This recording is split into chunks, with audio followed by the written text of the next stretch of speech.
بطور مربی، بطور رہنما جماعت اسلامی پاکستان کے امیر کے طور پہ بھی آپ نے ان کے ساتھ کام کیا، ایز اے سیاستدان آپ نے ان کو کیسا پایا؟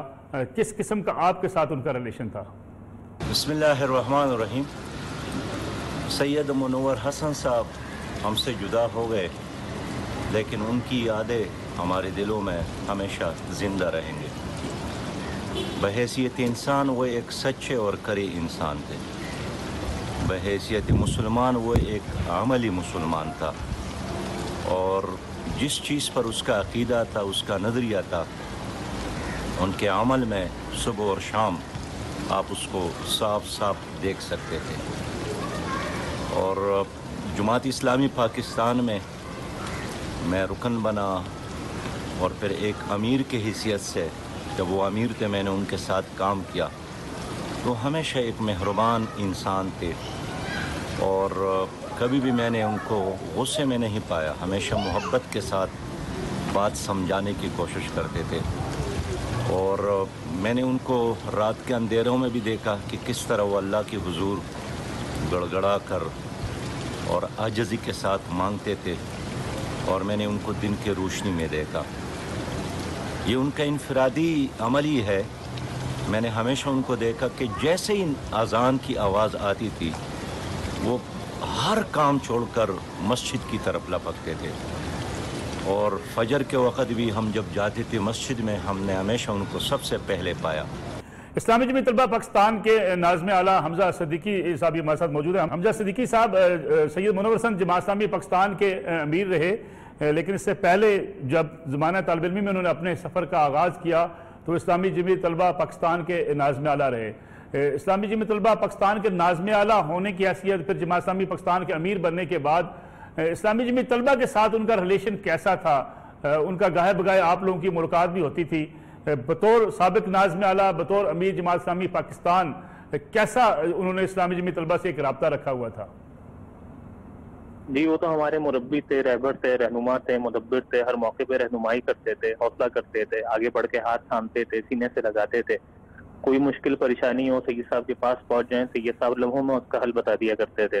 اور اسلامی جمعیت طلبہ کا تو ہر کارکن اب یہ اعلان کرتا ہے، اور ان کی زندگی میں بھی ان کو دیکھ کر بالکل پکار اٹھتا تھا کہ ہم بیٹے جیسے سید کے۔ سید منور حسن صاحب نے اسلامی جمعیت طلبہ کے بلا شبہ لاکھوں کارکنان، کیونکہ اسلامی جمعیت طلبہ کے وہ 60 کے عشرے میں جمعیت کی نظامت اعلیٰ کے ذمہ داری سے فارغ ہوئے، اور آج تک تربیت کی ہوگی کہ جو ان کی فکر سے، ان کے بتائے ہوئے اصولوں اور طریقہ کار کے اوپر زندگی گزارتے ہیں۔ اور ایسے ہزاروں اور لاکھوں طلبہ ہوں گے کہ جو سید منور حسن رحمۃ اللہ علیہ کی بتائی ہوئی باتوں پر عمل کر کے جن کی زندگیوں میں واقعتاً ایک انقلاب برپا ہوا ہوگا۔ تو اسلامی جمعیت طلبہ کے ساتھ ان کا ایک تعلق شفیق بزرگ کا تھا، رہبر کا تھا، مربی کا تھا، مزکی کا تھا، مدبر کا تھا، محبت کرنے والے کا تھا، ہاتھ پکڑ کے تھامنے والے کا تھا۔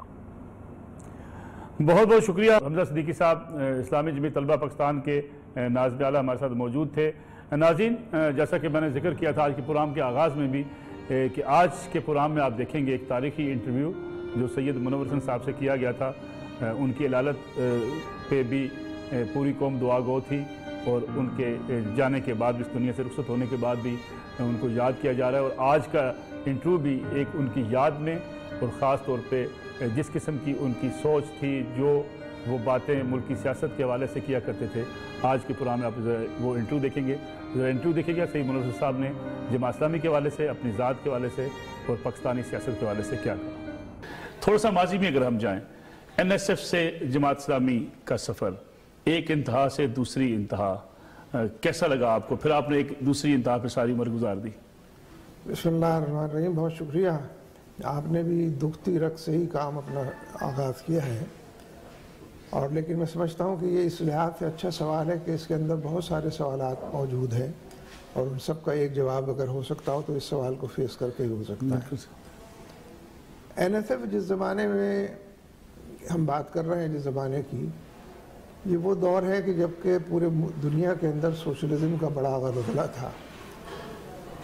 نعرے تھے تو سوشلزم کے تھے، فلسفہ تھا تو سوشلزم کا تھا، مار کٹائی تھی تو سوشلزم کے نام پر تھی، اور دنیا فی الحقیقت دو بلاکس کے اندر تقسیم ہو گئی تھی، جس میں جینوئن بلاک جو تھا وہ سوشلزم تھا۔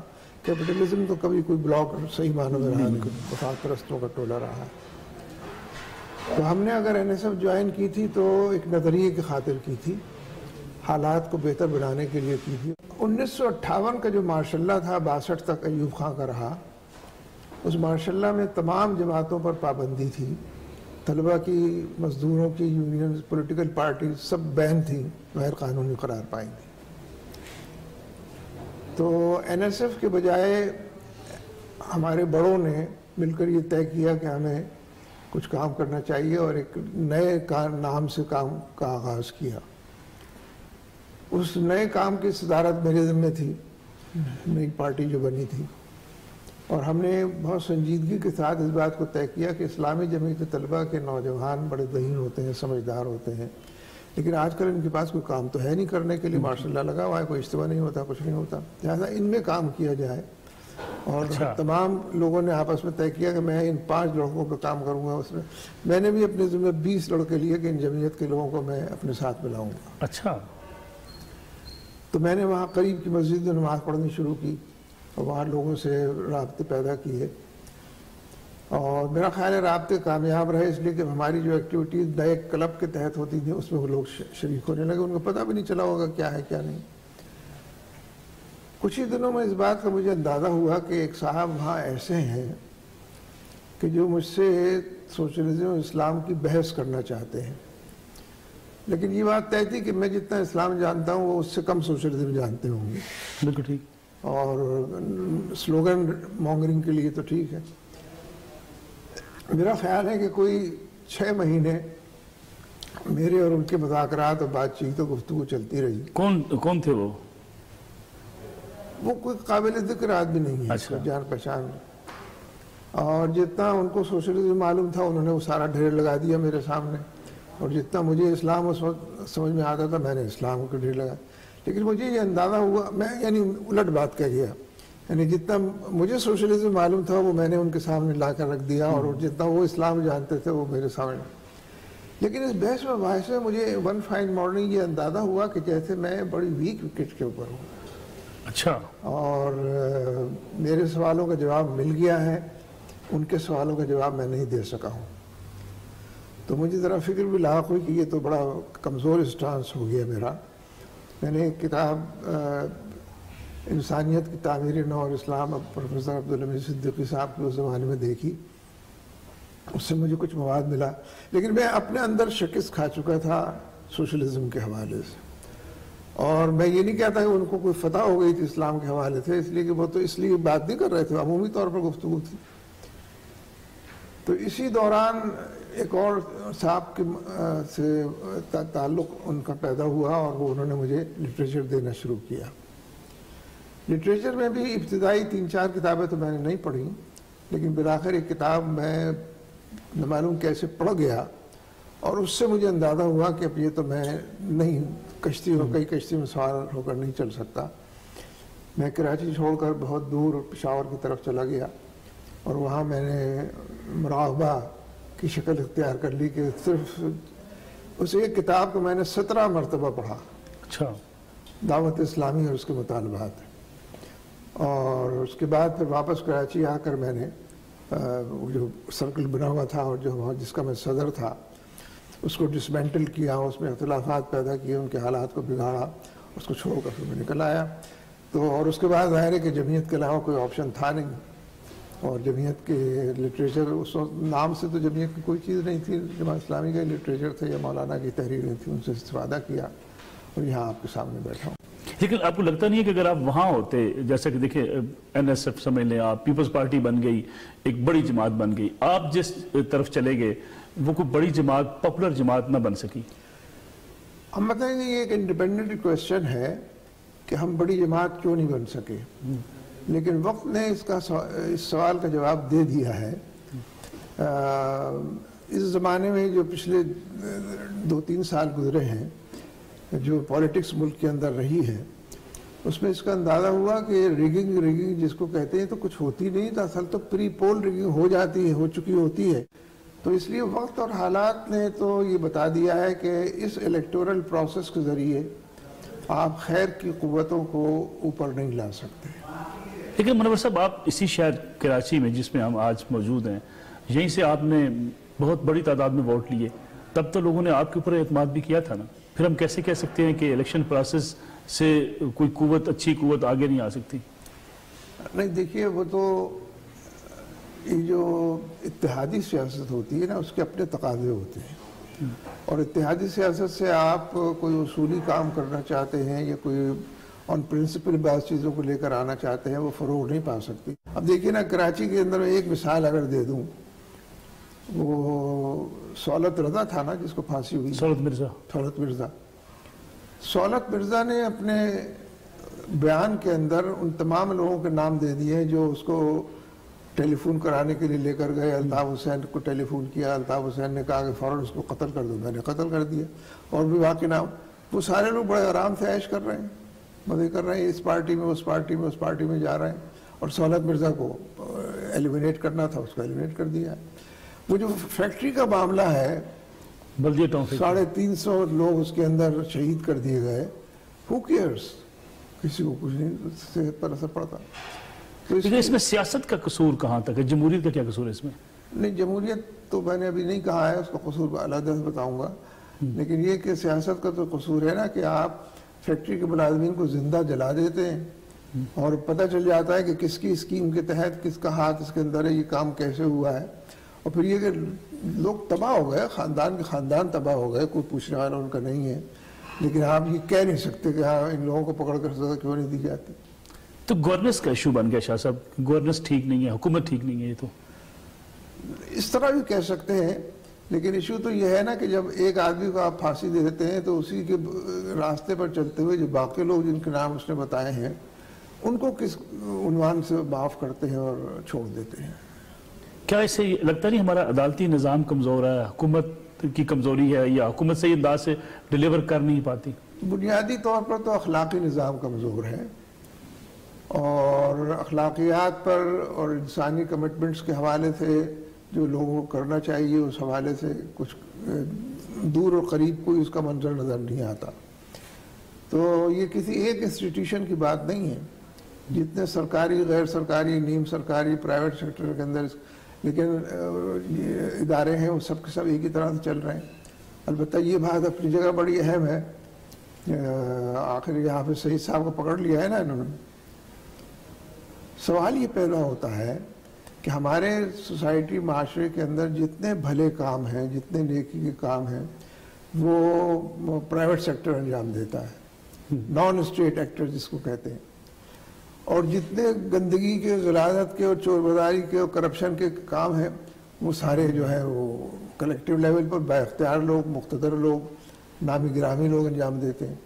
تو اس لیے اگر میری صحت کے مسائل، تعلیم کے مسائل، لا اینڈ آرڈر کا بھی یہ معاملہ ہے نا، آپ گارڈ خود رکھیں، ایک آفس میں رکھیں، ایک رستے میں رکھیں، تو جب سارے ہی کام پرائیویٹ سیکٹر کرتا ہے تو لوگوں نے کہا جہاد بھی پرائیویٹ سیکٹر کو کرنا چاہیے۔ حافظ سعید صاحب نے جہاد شروع کر دیا، تو اپنی دانش میں انہوں نے تو کشمیر کے لیے کیا نا، جو اسٹیٹ پالیسی ہے کشمیر کی۔ لیکن کیا پرائیویٹ سیکٹر کا جہاد جائز ہے؟ نہیں، مطلب ہے کہ ساری چیزیں جائز ہی ہے نا، جو ہیلتھ کی پرائیویٹ سیکٹر کر رہا ہے اور ایجوکیشن کی کر رہا ہے، تمام چیزیں وہاں پہ تو کوئی جائز ناجائز کی بات نہیں کرتا۔ لیکن سوال یہ ہے کہ کشمیریوں کے ساتھ اگر میرا آپ کا کمٹمنٹ ہے بحیثیت قوم کے، بحیثیت ایک شہری کے اس ملک کے، تو اس کمٹمنٹ کو کون آنر کرے گا؟ اور اگر بھارت کا وہی رویہ ہے جو اس وقت نظر آتا ہے، دکھائی دیتا ہے، تو اس میں آپ جب تک اگریسو نہیں ہوں گے اور اپنے کیس کو پراپرلی فیس نہیں کریں گے، چیزوں کو لے کر نہیں آئیں گے، کوئی آپ کی بات سنے گا نہیں۔ لیکن شاہ صاحب، مولانا مودودی کے حوالے سے کہا جاتا ہے کہ انہوں نے تو کہا تھا کہ ریاست، کشمیر کے جہاد کے حوالے سے بھی، ریاست جب تک جہاد کا اعلان نہ کرے جہاد نہیں ہو سکتا۔ وہ اس کانٹیکس میں کہا ہوگا جو اس وقت کا منظرنامہ تھا۔ اس وقت کا تو منظرنامہ یہ کہ ریاست تھی نہیں تو یہ سب کچھ کیا ہوا ہے نا۔ ریاست اوپنلی بھی کرتی ہے، چھپ کر بھی کرتی ہے، انڈیویجول لیول پر بھی کرتی ہے، کلیکٹیو لیول پر بھی کرتی ہے، تو ریاست تو اس میں باہر نہیں ہے کہیں۔ پرویز مشرف کے علاوہ اور کوئی حکمران ایسا اس ملک کے اندر نہیں آیا ہے اب تک جو کشمیر کے معاملے میں عوام کے ذہن میں جو بات ہے اور جو پالیسی چلی آ رہی ہے اس سے مختلف کوئی بات کرتا ہو۔ پھر یہ پرویز مشرف اس کو بدلنا چاہتے تھے؟ پرویز مشرف نے تو تقریباً بدل ہی دیا تھا، اور بھارت کو جو برات دی تھی، سہولتیں فراہم کی تھی، اور جو خود بھی کرکٹ کے حوالے سے یا کس حوالے سے چلے گئے تھے وہاں پر انڈیا، آگرہ جو گئے تھے، تو انہوں نے تو اپنی دانش میں کشمیر کے مسئلے کو ریزالو کر ہی دیا تھا، تو عین وقت پر کچھ معاملات ایسے ہو گئے کہ جو ان کی گرفت سے باہر تھے اور ان کی ڈپلومیسی کی فہم سے آراستہ پہ راستہ نہ تھے، تو اس لیے یہاں تک آپ کو لگتا ہے کشمیر سے ہم ہاتھ دھو رہے تھے ان کے دور میں؟ تقریباً وہاں تک پہنچ گئے تھے۔ جو وزیر اعظم پرویز مشرف کے جو وہاں کے وزیر اعظم سے ملاقات ہوئی تھی، اس کے بعد یہ ایکسپیکٹ کر رہے تھے کہ شاید اعلان بھی ہو جائے گا، اعلان ہونے میں کچھ مقتے میں سخن گسترانہ باتیں آ گئیں اور وہ نہیں ہو سکا۔ شاہ صاحب ایک بریک کا وقت ہوا، بریک سے واپس آتے ہیں، آپ سے گفتگو کے ساتھ جاری رہے گا۔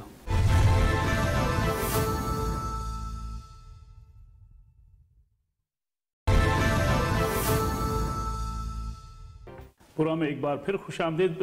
شاہ صاحب بات ہو رہی تھی کشمیر کے حوالے سے، کیا ایسا ممکن ہے، کیونکہ فوج کے حوالے سے ہمیشہ یہ کہا جاتا ہے کہ جو فوجی اسٹیبلشمنٹ ہے وہ نیشنل سیکورٹی خاص طور پہ اور ملکی دفاع کے لیے قومی سلامتی پہ کوئی کمپرومائز نہیں کرتی، تو کیا ایسا ممکن ہے کہ فوجی حکمران کے ہوتے ہوئے پاکستان کشمیر پالیسی کو چینج کرنے میں؟ سر ونسٹن چرچل نے بات کی تھی، وہ بڑی ویلڈ بات ہے جب اس نے یہ بات کہی تھی کہ جنگ ایک ایسا اہم مسئلہ ہے کہ فوجیوں پر نہیں چھوڑا جا سکتا، یعنی پولیٹیکل اسٹیبلشمنٹ جو ہے، سیاسی حکومت جو ہے، وہ اس میں فیصلہ کرے گی، نافذ کرنے والے فوجی ہوں گے۔ فوج بہترین ہونی چاہیے اور ہے جیسے ہماری فوج، لیکن یہ کہ یہ فیصلے کہ جنگ کب کرنی ہے اور امن کا کیسے قائم کرنا ہے اور کشمیر کا معاملہ کیا اور کیسے طے ہونا ہے، یہ سول اسٹیبلشمنٹ کی اور سول حکومت کی ذمہ داری ہے۔ اس کو سب سے مسئلے کو شیئر کرنا چاہیے اور کسی رائے تک پہنچنے کے لیے سب سے مدد لینی چاہیے۔ لیکن مشرف کیسے کر پاتے، اگر آپ جیسے کہہ رہے کہ کشمیر سے ہم ہاتھ دھو رہے تھے، وہ کیسے کر سکتے تھے؟ نہیں کر تو نہیں سکے نا، یعنی اس کی پروسیس یہ ٹھیک ہے کہ آج تک اس پوری کہانی پر سے بیک وقت کسی فرد نے پورا پردہ نہیں اٹھایا ہے، لیکن جیسا بٹس کے اندر جو چیزیں آتی رہی ہیں اس سے یہ بات سمجھنی آسان ہے کہ مشرف صاحب کو ہر رکاوٹ کو دور کر کے، ہر ہرڈل کو پار کر کے وہاں پہنچ گئے تھے کہ جس سے اعلان ہو جائے، اور بس وہ اللہ ہی کو بچانا تھا کشمیریوں کے حوالے سے بھی، پاکستان کے حوالے سے بھی ملک کو، اور نتیجہ خیز نہیں ہو سکا۔ شاہ صاحب مذہبی جماعتوں کے حوالے سے اور بالخصوص جماعت اسلامی کے حوالے سے ایک الزام ہمیشہ سے لگتا رہا ہے، اسٹیبلشمنٹ کی پارٹی، اور مذہبی جماعتوں کو ہمیشہ سے اسٹیبلشمنٹ کی بی ٹیم کہا جاتا رہا ہے۔ آپ کے حوالے سے ایک مختلف نقطہ نظر ہمیشہ سے سامنے آتا رہا ہے، لوگ کہتے ہیں کہ آپ ہمیشہ سے اسٹیبلشمنٹ کے خلاف رہے، اس کے باوجود کب جماعت اسلامی کے امیر میں تھے، اور ماضی میں بھی جنرل ضیاء الحق کے زمانے میں جب جماعت اسلامی ضیاء الحق صاحب کا ساتھ دینے کا اعلان کر رہی تھی، آپ کراچی میں تھے، اور آپ جماعت اسلامی جو ہے کراچی کی جماعت اسلامی وہ ضیاء الحق کی مخالفت کر رہی تھی۔ ویسے میرا خیال ہے فیکٹس اینڈ فیگرز اس طرف رہنمائی نہیں کرتی، اس لیے کہ جماعت تو اپنے کانسٹیٹیوشن کے تحت اپنی مرکزی مجلس شورا کے ہاتھوں اپنی پالیسی تشکیل دیتی ہے، اور وہ پالیسی جو ہے وہ تحریر میں ہو جاتی ہے، لفظوں میں ان کو لکھ لیا جاتا ہے، تو پورا ریکارڈ موجود ہے ضیاء الحق کے زمانے کا بھی۔ مرکزی مجلس شورا کے جتنے اجلاس ہوئے ہیں انہوں نے جو سیاسی قرارداد حالات کے لحاظ سے طے کی ہے، وہ سب یک طرفہ طور پر ضیاء الحق کے حق میں نہیں جاتے بلکہ خلاف جاتے ہیں۔ اس کی تمام پالیسیوں کے حوالے سے، رویوں کے حوالے سے، الیکشن نہ کرانے اور مسلسل پوسٹ پون کرنے کے حوالے سے، لیکن باوجود حالات کا تقاضا بھی تھا اور کچھ پریس اور میڈیا کی کار فرمائیاں بھی تھیں کہ جس کے نتیجے میں تاثر یہ بن گیا کہ جیسے ضیاء الحق کے ہم ساتھ ہیں، اور ہم کبھی بھی اس کے ساتھ نہیں رہے۔ البتہ یہ ٹھیک ہے کہ ہمارے ہاں یہ بات کہی جاتی تھی کہ تعاونوا علی البر والتقوی، اقتدار اور اختیار یہ بھی حلال اور حرام ہوتا ہے، تو حلال اقتدار کے ذریعے جو فیصلے کیے جائیں گے وہ ویلڈ ہوں گے، حرام اقتدار کے ذریعے، ناجائز اقتدار کے ذریعے، اسی لیے لیجیٹیمیسی کا لفظ پھر عام ہو گیا کہ لوگ سمجھنے لگے کہ یہ اقتدار جو لیجیٹیمیٹ ہے یا انلیجیٹیمیٹ ہے۔ انلیجیٹیمیٹ اقتدار کے ذریعے سے جتنے فیصلے ہوں گے ان سب میں سقم ہوگا، ان سب کے اندر خرابی ہوگی، ان سب کے اندر جھول اور کمزوری ہوگی، اور ان سب کے بارے میں کہا جا سکے گا کہ یہ ویلڈ نہیں ہے۔ لیکن شاہ صاحب پھر تو ضیاء الحق کا اقتدار لیجیٹیمیٹ نہیں تھا، مشرف صاحب کا اقتدار لیجیٹیمیٹ نہیں تھا، اور لیکن اس کے باوجود جماعت اسلامی ضیاء الحق کے بھی ساتھ گئی، مشرف صاحب کے بھی ساتھ گئی۔ میرا خیال ہے اس کی بھی وضاحت ہو جانا اچھا ہے۔ ضیاء الحق کے ساتھ پی این اے گئی تھی، پی این اے 9 پارٹیوں کے مجموعے کا نام تھا، لیکن جماعت اسلامی اس کا حصہ تھی. ہاں وہ حصہ ہی تھی نا, تو اس لیے جماعت اسلامی نہیں گئی بلکہ پی این اے گئی. پی این اے نے الیکشن لڑا تھا, پی این اے کا یہ نشان حل تھا, پی این اے کے لوگ جیل گئے, پی این اے کے لوگوں نے تحریک چلائی. جماعت اسلامی کی تحریک کوئی نہیں کہتا اس کو کہ جماعت اسلامی نے تحریک چلائی. لیکن مشرف کا ساتھ دیا پھر؟ مشرف کا تو کبھی ساتھ نہیں دیا, اس لیے کہ ایم ایم اے تھی, اور ایم ایم اے اپنے الیکٹورل پالیٹکس کے ذریعے اور اپنے الیکٹورل ریکارڈ کے ذریعے اس پوزیشن میں تھی کہ حکومت کے اندر جائے. تو الیکٹڈ لوگ ہونے کی وجہ سے با اختیار ہونے کا جو سلسلہ چلتا ہے اس کی وجہ سے گئے تھے تو پرویز مشرف کے ہاتھ مضبوط کرنے. لیکن آپ نے اسی الیکٹڈ جو اس کی پاور تھی اس کو استعمال کیا مشرف کو, اس کو سپورٹ کرنے کے لیے, اس کو وردی میں پریزنٹ تسلیم کیا. دیکھیے وہ بھی مغالطہ انگیز بات ہے, وردی اتارنے کے لیے اس کو سپورٹ کیا, اس سے تاریخ لے لی, اس نے اعلان کر دیا کہ میں یہ وردی اتار دوں گا بائی دی اینڈ آف اکتوبر نومبر. تو اس لیے شیشے کے گھر کے اندر اگر ہاتھی گھس جائے تو اس کو نکالنے کے لیے لاٹھیاں نہیں ماری جاتی اور نہ شیشے ٹوٹیں گے. شاہ صاحب آج کے اگر حالات بھی ہم دیکھیں, کمپیئر کریں ماضی کے ساتھ, کون پاکستان کی ان حالات کا ذمہ دار کون رہا ہے, فوجی حکومتیں یا سول حکومتیں؟ دیکھیے فوجی حکومتیں تو اس لیے ہیں ہی اس کے ذمہ دار کہ ان کا کام حکومت کرنا نہیں ہے. باقی تو پھر رہ جاتی سیاسی حکومتیں, انہوں نے بے پناہ غلطیاں کی ہیں, کوتاہیوں کے مرتکب ہوئے ہیں. یعنی حب الوطنی کو بھی آپ تلاش کریں تو بڑی مشکل سے ادھر ادھر کہیں مل جائے گی کونے خدرے میں, ورنہ جینوئنلی حکمرانوں کی حکمرانی کے اندر حب الوطنی بہت کم نظر آتی ہے. اور اب یہ جو آج کل سلسلہ کرپشن کے حوالے سے چل رہا ہے, اس نے تو ان کو مزید ایکسپوز کر دیا ہے کہ سارا وقت ان کا اسی کے اندر صرف ہوتا ہے کہ اپنا مال کیسے بنایا جائے اور مال کیسے بڑھایا جائے.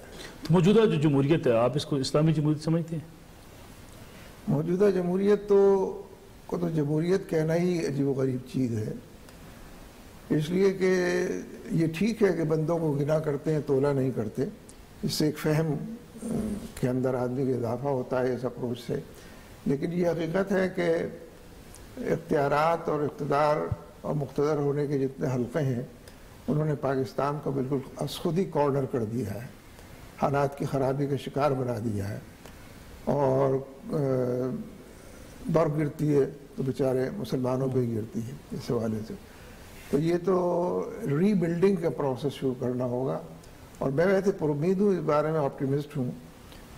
دیکھیے خراب لوگ بھی خود خراب نہیں ہوتے, ان کو ماحول ہی ایسا ملتا ہے, سوسائٹی ایسی ملتی ہے, حالات ایسے بن جاتے ہیں, ان کی ضرورتیں پوری نہیں ہوتی. میں ان کا کیس پلیڈ نہیں کر رہا خرابی کا, لیکن یہ سمجھنا کہ یہ آدمی چور ہے تو چور ہی پیدا ہوا تھا, یہ چور نہیں پیدا ہوتا کوئی. آدمی بھوکا پیدا ہوتا ہے, ننگا پیدا ہوتا ہے, ضروریات کے حوالے سے سوالیہ نشان بن کر پیدا ہوتا ہے. آپ اس کے معاملات کے اندر دلچسپی تو لیں. اور میں تو اس قوم کے بارے میں جو اس ملک میں بستی ہے کہ خوددار قوم کی حیثیت ہے ان کو, یہ ہاتھ نہیں پھیلائیں گے آپ کے سامنے, لیکن آپ اس کو جینے کا حق تو دیں. اس کی انسانی ضروریات جو نظر آ رہی ہیں اوپر سراپا کے اندر, اس کو تو پورا کریں. اگر نہیں کرتے تو قصوروار اس کو مت ٹھہرائیں, آپ خود کٹہرے میں جا کے کھڑے ہو جائیں. لیکن منور صاحب اگر 31 علماء کی آپ نے بات کی, 31 علماء کیا کہہ سکتے ہیں موجودہ جمہوریت کے حوالے سے؟ کیا اس سے قطع تعلق ہونے کا اعلان کریں, کیا کریں؟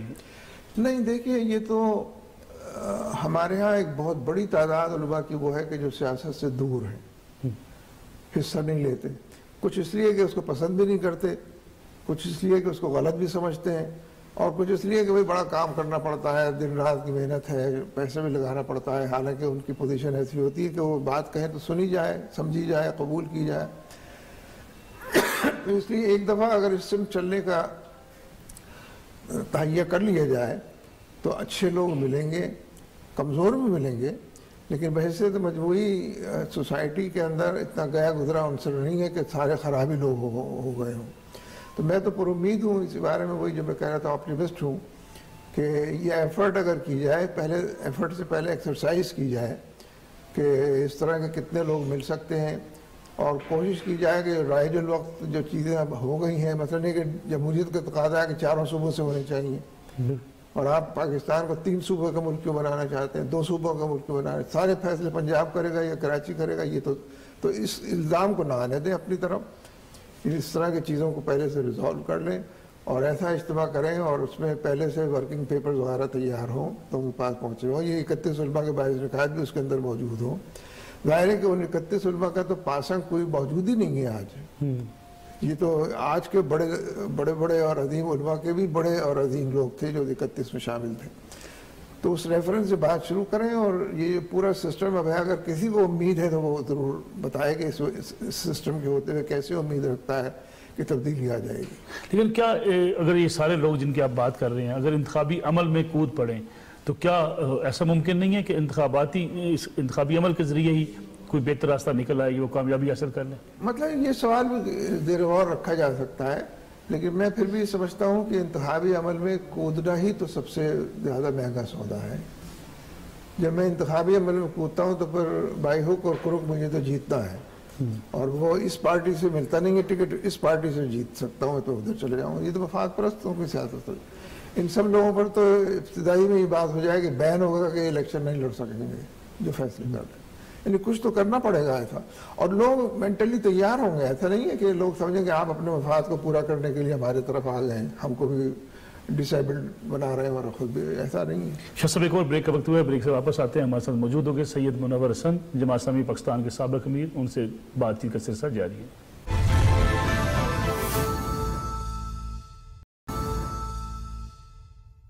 پروگرام میں ایک بار پھر خوش آمدید. منور صاحب, آپ کی باتوں سے ایسے لگ رہا ہے کہ آپ شاید انتخاب نہیں کوئی انقلاب کی بات کر رہے ہیں. دیکھیے باتوں سے تو کچھ بھی لگ سکتا ہے, لیکن ہر آدمی جو بات کر رہا ہے اس معاشرے کے اندر وہ انقلاب کی بات کر رہا ہے. اس کو پتہ نہیں ہے کہ میں انقلاب کی بات کر رہا ہوں, لیکن جب اپنے دکھ بیان کرتا ہے, آپ کی طرف سے میری طرف سے جو ظلم اس پر ہوئے ہیں اس کی داستان سناتا ہے, اپنی ناکامیوں کا رونا روتا ہے, تو انقلاب ہی کی بات کر رہا ہوتا ہے کہ یہ سب چیزیں ختم ہو جائیں, ان کو ختم کر دیا جائے تو جو تبدیلی آئے گی اس کو انقلاب کہیں گے. لیکن اس کے باوجود میں آپ سے ایگری کرتا ہوں کہ انتخاب کی سیاست کو آپ نے بہت قریب سے دیکھا ہے, بہت لوگوں نے دیکھا, یعنی کوئی انوکھا واقعہ تو پیش نہیں آیا ہے. اور اس کے جتنے پروز اینڈ کونز, مثال کے طور پر ایک زمانے میں یہ بات شروع ہو گئی تھی کہ پروپورشنل ریپرزنٹیشن جو ہے وہ شاہ کلید ہے, سارے مسائل کا حل ہے, المسائل جتنے بھی ہو سکتے ہیں ان سب کو حل وہ کرے. ضیاء الحق نے جس نومبر 79 کے انتخاب کے لیے پروپورشنل ریپرزنٹیشن کا اعلان کیا تھا, میں نے اس کو بہت قریب سے پڑھا, دیکھا, ذمہ داریاں بھی تھیں اور دوسرے لوگوں کے ساتھ, تو اندازہ ہوا کہ پروپورشنل ریپرزنٹیشن بھی بہت اچھا ٹریپ ہو سکتا ہے, آپ کو پتہ ہی نہیں چلے گا اور آپ ٹریپ ہو جائیں گے پورے کے پورے اس کے اندر. تو اس لیے الیکٹورل پالیٹکس کے جتنے پروز اینڈ کونز مالہ و مالے ہو سکتے ہیں ان سب کو قریب سے دیکھا بھی ہے, برتا بھی ہے. اور یہ ٹھیک ہے, آپ نے بات کہی بھی تھی کہ ہمارے یہاں اسٹیبلشمنٹ جو ہے تمام چیزوں میں دخل در معقولات کرتا ہے, اور اس کے بعد پھر اس سے پہلے سے بنی بھی ہوتی ہیں. آپ کا نام نہیں ہے اس کے اندر, میرا نام ہے اس کے اندر. آپ میرا نام نکلوا نہیں سکتے, میں آپ کا نام ڈلوا نہیں سکتا اس کے اندر. تو جب یہ بات اتنا قریب سے سمجھ میں آ جائے اور میں اس کو دوہرا بھی رہا ہوں, تو اسی سوراخ سے دوبارہ ڈسا جانا جو ہے, بے شمار سوراخ انہوں نے بنائے ہوئے ہیں ہر حوالے سے. لیکن شاہ صاحب آپ کی بات کی تھوڑی سی کنٹرڈکشن محسوس ہوتی ہے. دیکھیں KPK کے اندر جماعت اسلامی ایک بڑی انتخابی پارٹی رہی ہے, حکومت میں رہی ہے, اور اب بھی حکومت میں شامل ہے, وزراء ہیں اس کے. اگر وہاں کامیاب ہو سکتی ہے تو دیگر صوبوں میں کامیاب کیوں نہیں ہو سکتی؟ یہ کیا جماعت اسلامی کی اپنی ناکامی نہیں ہے؟ دیکھیے, کامیاب اور ناکامی بھی کوئی ایسی بات نہیں ہے. جو لوگ کامیاب ہو کر حکومتیں بناتے ہیں انہوں نے کیا کیا ہے, یعنی چاہے KPK سے بات شروع کر دیں یا کراچی سے بات, مطلب یہ کہ اس کا کوئی تعلق لوگوں کی رائے سے تو نہیں ہے.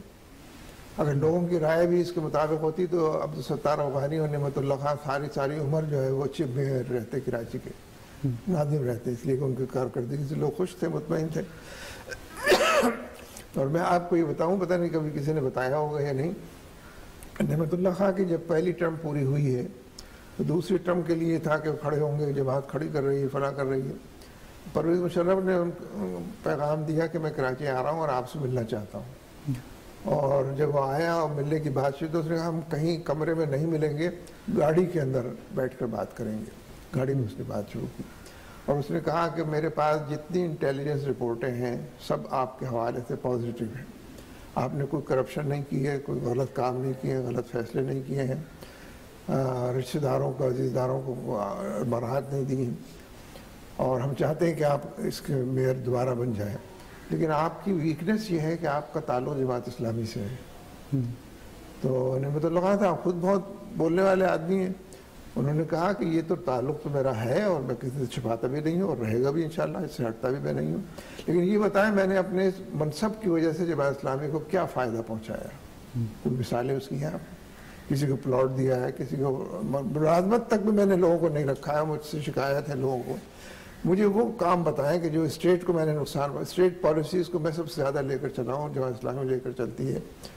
وہ کہنا نہیں وہ سب چیزیں ٹھیک ہیں, آپ کے بارے میں تو کوئی شکایت ہے ہی نہیں, میں نے تو ساری رپورٹیں دیکھی, لیکن آپ جماعت اسلامی سے تعلق اگر رکھیں گے تو ہمارے لیے مشکل ہوگا. ٹھیک, مشکل ہے مت کریں آپ, میں نے تو نہیں کہا. تو جماعت اسلامی کیوں قابل قبول نہیں ہے لوگوں کے لیے؟ اس لیے کہ وہ اسٹینڈ لیتی ہے نا, اپنی رائے کا اظہار کرتی ہے, استدلال سے بات کرتی ہے, لوگوں کے ہاتھ پکڑتی ہے غلط طرح سمت میں اگر وہ بڑھ رہے ہوں, اور جو حق ہے وہ حقدار رسید کا عنوان جو اس کو دور تک پھیلاتی ہے.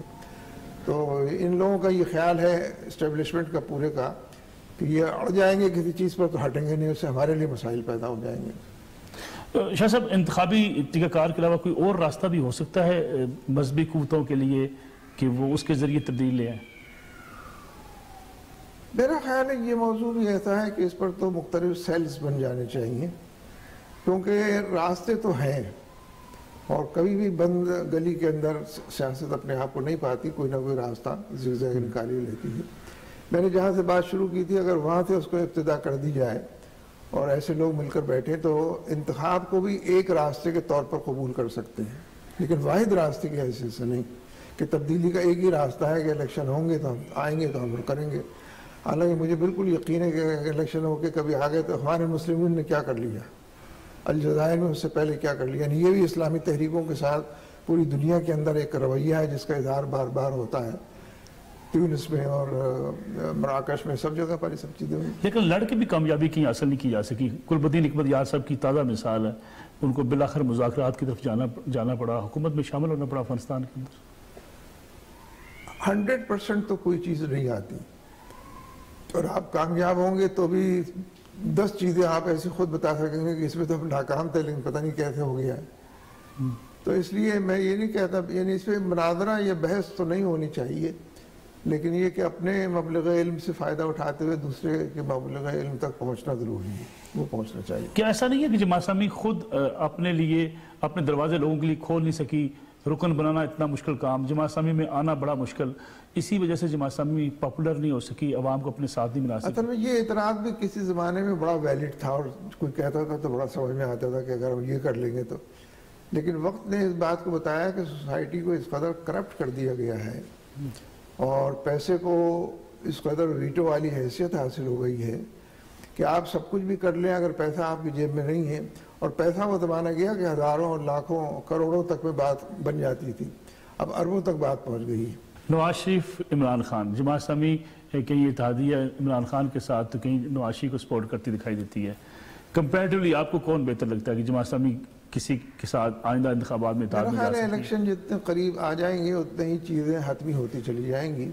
عمران خان نے, میں سمجھتا ہوں اس کے باوجود کہ اس کے پاس زیادہ سے زیادہ کے پی کی حکومت ہے, ایک بڑے دائرے میں ڈیلیور کیا ہے. یہ ٹھیک ہے کہ وہ ابھی ناپختہ ان معنوں میں ہیں کہ تجربہ ان کا نہیں ہوا ہے, اور جو ہوا ہے وہ تقریریں کرنے کا اور دھرنا دینے کا اور شور مچانے کا ہی تجربہ ہے, تعمیر کا اور مثبت پہلوؤں کو سامنے لانے کا اور لوگوں کی خدمت کا پورا اور کام نہیں ہوا ہے. تو ظاہر وقت گزرنے کے ساتھ چیزیں ہوں گی. تو عمران خان نسبتاً لوگوں کو ڈیلیور کرنے کے حوالے سے اس میں سمجھتا ہوں کہ زیادہ پازیٹیو ہے, اور ان کو مزید پازیٹیو بنانے کے لیے کچھ لوگوں کو ان کے ساتھ مزید ہونا چاہیے. ہم یہ کام بھی نہیں کرتے, میں صرف اپنے مفاد کے لیے کرتا ہوں, ملک کے مفاد کے لیے کرنے کا یہ ہے کہ عمران خان سے بھی دوستی تعلق کیا جائے, اس کے ساتھ اٹھا بیٹھا جائے, اکا دکا غلطیاں اگر اس کی کوتاہیاں ہیں تو اس پر نشاندہی کی جائے, اور اس کی سوچ کو اوپر پہرے نہ بٹھائے جائیں لیکن اس کی سوچ کو زیادہ سے زیادہ پختہ بنانے کی کوشش کی جائے.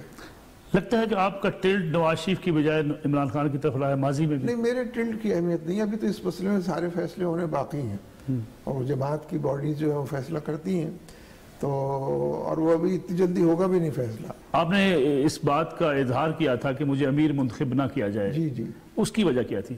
وہی جو اس وقت میری صحت اور عمر دونوں کہتے ہیں مل کر کے، تو میں سے تو پہلے بھی کہا تھا کہ یہ کام نہ کرو تو کیوں کرتے ہو. کچھ لوگوں کو تاثر یہ کہ منور صاحب کے کچھ ایسے جذبات اور خیالات تھے، کچھ بیانات تھے جو بڑے اگریسو تھے، خاص طور پہ افواج پاکستان کے حوالے سے، وہ ایک وجہ بنے کہ وہ دوبارہ سے امیر منتخب نہیں ہو سکے. اس طرح کے حالات جماعت اسلامی کی سوچ اور فکر کو متاثر نہیں کرتے، یہ بہت کم کرتے ہیں. اور ڈیسیجن میکنگ میں ان کا بہت مائنر رول ہوتا ہے، میجر رول نہیں ہوتا.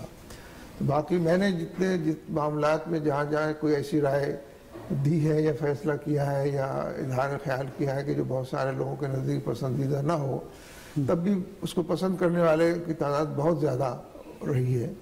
اور میں سمجھتا ہوں کہ یہ کوئی ایسی چیز نہیں ہے کہ جس پر آدمی خفگی کا اظہار کرے یا لوگ اس کے ساتھ چلنے سے گریز کریں. آپ طالبان کے حمایتی تھے؟ شریعت کے نفاذ کے لیے اور پاکستان کی مضبوطی کے لیے جو بھی کام کیا جائے گا میں اس کی حمایت کروں گا. خواہ اس کے لیے ایک بندوق اٹھا کے پاکستان کے اندر اگر مسلح جدوجہد کی جائے تب بھی؟ نہیں، یہ تو جو اوکیزن کوئی ہوگا تو مفروضے پہ تو بات نہیں ہو سکتی.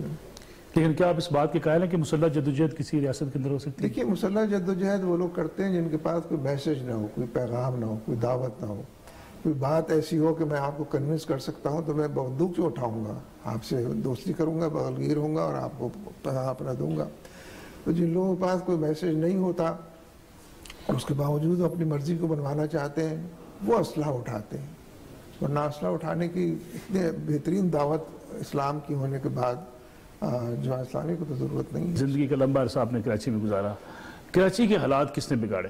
کراچی کے ساتھ سلوک تو سوتیلا والا ہی ہوتا رہا ہے، لیکن کیونکہ یہاں 100% پرائیویٹ سیکٹر نے کراچی کو اٹھانے کی کوشش کی تو وہ اٹھ گیا. پوری ملک کے اندر بھی اور دنیا بھر کے اندر اس کو مقبول بنانا پیش نظر تھا، مقبول بن گیا. ورنہ تو یہاں باری باری آنے والی حکومتوں نے کراچی کے لیے خود کچھ نہیں کیا. یعنی جو کام عبدالستار افغانی یا نعمت اللہ خان یا مصطفیٰ کمال نے کیا ہے، یہ کام کسی حکومتوں نے تو نہیں کیا. سندھ کی حکومتیں تو بہت دفعہ رہی ہیں یہاں پر، مرکز کی حکومت کا بڑا عمل دخل رہا ہے. تو کراچی کو اس کے باوجود کہ اس کے پاس بہت کچھ ہے، ایک احساس محرومی نے تباہی کے راستے پر چلایا. اور پھر یہ ایم کیو ایم کا جو پورا فنومنا ہے، یہ کراچی کو تباہ کرنے کا ذریعہ بنا ہے. کراچی کو محرومی کی داستان پڑھنے والا، گلہ کرنے والا بن گیا ہے، اور کوئی حقیقت میں اس کی دکھوں کا مداوع کرنے والا نہیں بن سکتا. لیکن اب آپ کیا سمجھتے ہیں کہ جبکہ ایم کیو ایم لندن الگ ہو چکی، M Q M Pakistan Farooq Sattar صاحب اس کی قیادت کر رہے ہیں، پی ایس پی بنتی جا رہی ہے، کیا وہ ایلیمنٹ جو تھا ماضی کا جو کہا جاتا تھا کہ ایک تشدد کی سیاست، وہ ختم ہو جائے گی کراچی سے؟ نہیں، ابھی تک تو جو لوگ ایم کیو ایم میں ہیں ان کو بھی یہ بات ٹھیک سے نہیں معلوم ہوگی کہ اصلی ایم کیو ایم کون سی ہے. لندن والی ہے، کراچی والی ہے، پی ایس پی والی ہے، دوسری تیسری چوتھی. اور پھر یہ کہ بلا شبہ پاکستان دنیا کا اس اعتبار سے مختلف اور واحد ملک ہے کہ جس کو سب سے زیادہ ملٹری آپریشن کا تجربہ ہے. فوج اس لیے بنی ہی نہیں ہوتی کہ وہ ملٹری آپریشن کرے، کہیں آخر لاسٹ آپشن کے طور پر ہو تو اس کے نقصانات زیادہ بھی ہو تو انگیز کیے جاتے ہیں. تو یہ یہاں کا ملٹری آپریشن اس لحاظ سے ادھورا ہے کہ ان کو یہ بتانا چاہیے کہ جو لوگ اب جیسے شریف شہزاد آ گیا ہے، فوراً گرفتار کر لیا انہوں نے، لیکن یہ کوئی آدمی دو چار کی طرح نہیں بتا سکتا، نہ اس کے لیے کوئی آرگومنٹ دے سکتا ہے کہ اس کے ساتھ کیا ہوگا سیاسی تجربے کی بنیاد پر. اس لیے کہ سیاسی تجربہ تو قانون آئین کے دائرے میں ہوتا ہے، سیاست کے دائرے میں ہوتا ہے. آدمی پریڈکٹ کر سکتا ہے، انٹیسپیٹ کر سکتا ہے، کیلکولیٹ کر کے بتا سکتا ہے، ایسس کر سکتا ہے. یہاں نہیں ہے یہ صورت. لیکن شاہ صاحب پھر کیا ناگزیر نہیں ہو جاتا، جیسے کہ اگر ہم سوات کی بات کریں، جب بندوق کے زور پر لوگ ریاست پہ قبضہ کرنا شروع کر دیں، کراچی کے اجمل پہاڑی بن جائے، کراچی میں بابا لاڈلا بن جائے، تو کیا پھر آپریشن ناگزیر نہیں ہو جاتا؟ نہیں، پہلی بات تو یہ ہے کہ یہ لوگ بابا لاڈلا بنے کیسے، کس نے بنایا ان کو؟ اگر آج لیاری کے سب سے بڑے گرو کو پکڑ کے مار ڈالا گیا، شارٹ ڈیڈ، تو اس کو اتنا بڑا گرو بنایا کس نے تھا؟ پیپلز پارٹی کی حکومت نے بنایا تھا. لیکن شاہ صاحب جب بندوق اٹھا کے لوگ قبضے شروع کر دیں، میں نے جیسے سوات کی بات کی، سوات میں طالبان نے قبضہ کر لیا، لوگوں کو قتل عام شروع کر دیا، تو پھر آپریشن جائز نہیں تھا؟ نہیں، سوال یہ ہے کہ یہ جو انہوں نے بندوق اٹھانی شروع کر دی، کس نے بندوق ان کے ہاتھ میں پکڑائی ہے وہ بھی تو معلوم ہے نا. اس کے خلاف تو کارروائی نہیں ہوتی. یعنی جن لوگوں نے یہاں پر اسٹیٹ ود ان اسٹیٹ قائم کی، چاہے وہ سوات میں ہو یا کہیں اور ہو، سب نامی گرامی لوگ ہیں، جانے پہچانے لوگ ہیں. ان کو پکڑنے والے بھی موجود ہیں، ان کو جاننے والے بھی موجود ہیں، ان کی کتھا ایک دوسرے کو سنانے والے بھی موجود ہیں. تو اس لیے ہر جگہ وہ نام تو وہ ایک ہی آتا ہے نا پھر اسٹیبلشمنٹ کے حوالے سے. آپ نے خود ہی ان کو پرورش دے کر یہاں تک پہنچایا تھا. پھر جب اختلاف رائے پیدا ہو گیا ہوگا، اور آخر وہ جو سماعت میں تصویر دکھائی گئی تھی کوڑے مارنے والی، تو غلط ثابت ہو گئی نا، عدالت نے بھی غلط ثابت کر دی. تو کسی کو پکڑا انہوں نے، کسی کو نہیں پکڑا. شاہ صاحب اگر ہم وائنڈ اپ کی طرف جائیں، آخری بات آپ سے پوچھنا چاہوں گا، حل کیا ہے؟ آپ کیا تجویز کرتے ہیں موجودہ مسائل سے نکلنے کا؟ پروسیس آف فینومینا الیکشن کا سب نے دیکھ لیا ہے کہ ظالم کو ہی ووٹ دیتے ہیں، اس لیے کہ شاید وہ کم ظلم کرے گا مجھے، میں ووٹ دکھا کر آپ کو دے رہا ہوں. اور اچھا آپ کو کہتے ہیں کہ کینڈیڈیٹ تو آپ ہی اچھے ہیں، لیکن ہم کیا کریں، مجبوری ہماری، بدمعاش کو ووٹ دینا پڑ رہا ہے. تو یہ اس مجبوری سے جب تک لوگوں کو نہ نکالا جائے، ممکن نہیں ہے کہ حالات کو سدھارا جا سکے. شاہ صاحب بہت شکریہ آپ کا، آج آپ نے ہمارے ٹائم نکالا، بہت شکریہ. ناظرین ہمارے ساتھ موجود تھے جماعت اسلامی پاکستان کے سابق امیر سید منور حسن. اس سے ہم نے بات چیت کی ملکی سیاست کے حوالے سے، اور خاص طور پہ جو پاکستان کو مسائل درپیش ہیں اس سے کیسے نکلا جا سکتا ہے، کیسے نپٹا جا سکتا ہے. السلام علیکم، اجازت دیجیے، اللہ حافظ.